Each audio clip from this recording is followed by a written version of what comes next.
Okay, let's talk about some myth busting in the HVAC world for homeowners. Okay.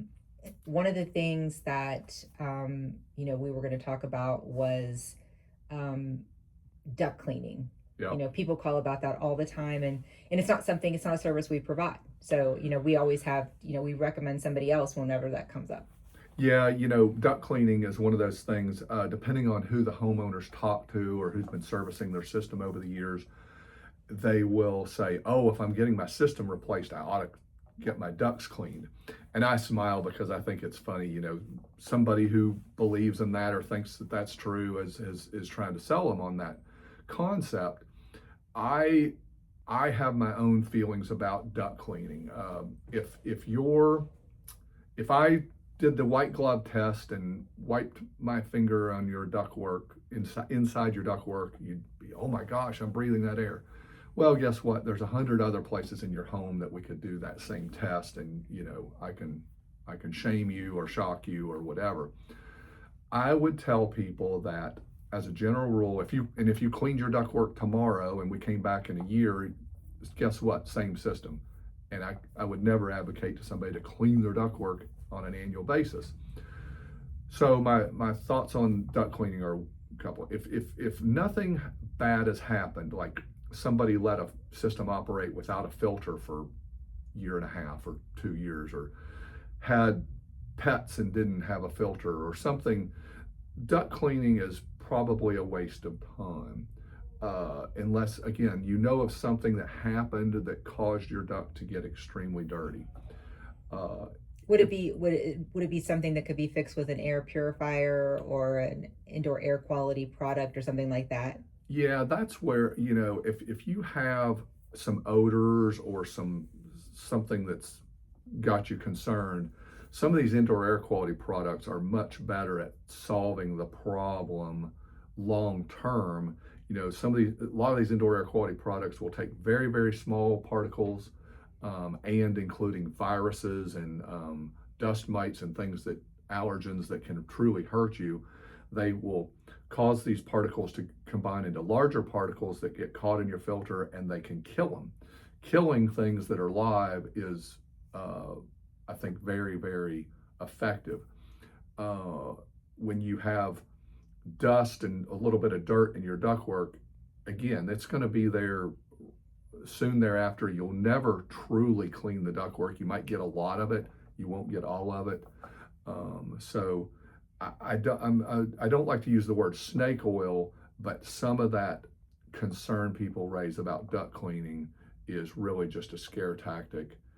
And when the time is right, and if you ask me or some of our technicians came across a situation, we do have some vendors that we highly recommend for it. They do the best job out there. They have a truck that does your duct cleaning, not something that they roll in their house that looks like a small refrigerator. And you know, it can be done. I just don't think it's as necessary as some people would believe, and wouldn't advocate it to people just because they're having their HVAC system replaced or they smell something in their house. Okay, another myth that sometimes we hear is that people, when they leave for a day or two, or even for a week or two or whatever, they turn their air conditioning unit, the temperature, they raise it up so that it's like not, running as frequently Yeah. and keeping their house a lot warmer. Yeah, in the winter, your concern, of course, is freezing something. You could conceivably keep your house as cold as you want to, as long as there was no risk of freezing things, and that may make sense for you, uh, to do. And I don't have as much concern about that as long as you don't have a situation where you could freeze something. In the summer, what you really have to be concerned about is humidity. Uh, at least half or more of the comfort that we are trying to obtain by running our air conditioner is controlling humidity, especially where we live in a very humid climate.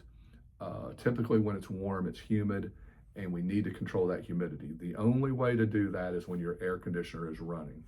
So, with most people's homes, if they leave set it up a few degrees, 2-3 degrees, but leave it running, because keeping that moisture wrung out of your home is hypercritical. Most people don't have a dehumidistat that would control only on the humidity and not on temperature, but that's the type of technology you'd really want to use if you were going to leave your home alone in the summer for a long time, because controlling humidity is what we're trying to do. And if you have a thermostat, the best way to do it is don't turn it up too far. Okay, and finally, one of the things we get sometimes is that people who are getting a new HVAC system, they'll say, I want a really big unit. Like they think that a bigger unit in their house Yep. is better. Is bigger always better? No, that's a fallacy. I mean, obviously you want the biggest engine in your car that you can get. You want everybody wants bigger, better, more powerful. In the case of an air conditioner, and there's some more to this story, but if you have a single stage system, you want to make very sure that it's sized properly, because it's either on or it's off. And like we were talking about earlier, controlling humidity is really important. If your system can satisfy your thermostat really quickly and not by running very often, you will end up with a cold, damp house, and you don't want that. You'd rather have that compressor running, a cold coil pulling moisture out of the air is the way to go. Now, when you start to look at multi-stage systems, they will run more at a lower speed. That's a good thing. And when you get into modulating systems, they're the ultimate in controlling temperature and humidity and having good comfort. And they'll run almost all the time in the summer. And believe it or not, that's a great thing. It will save you energy. It will make you more comfortable, and ultimately it will control humidity better than anything. So don't oversize your system. It will only create problems. And I would rather be a little hot when the temperature is 95 degrees out, but controlling humidity all the rest of the summer, than being sitting in a 68-degree house on the hottest day of the year. Okay, thank you. All right. We did it. We did it. You'll break those into like 3 videos, right? Yes. I don't Good. have it off. Why is it not?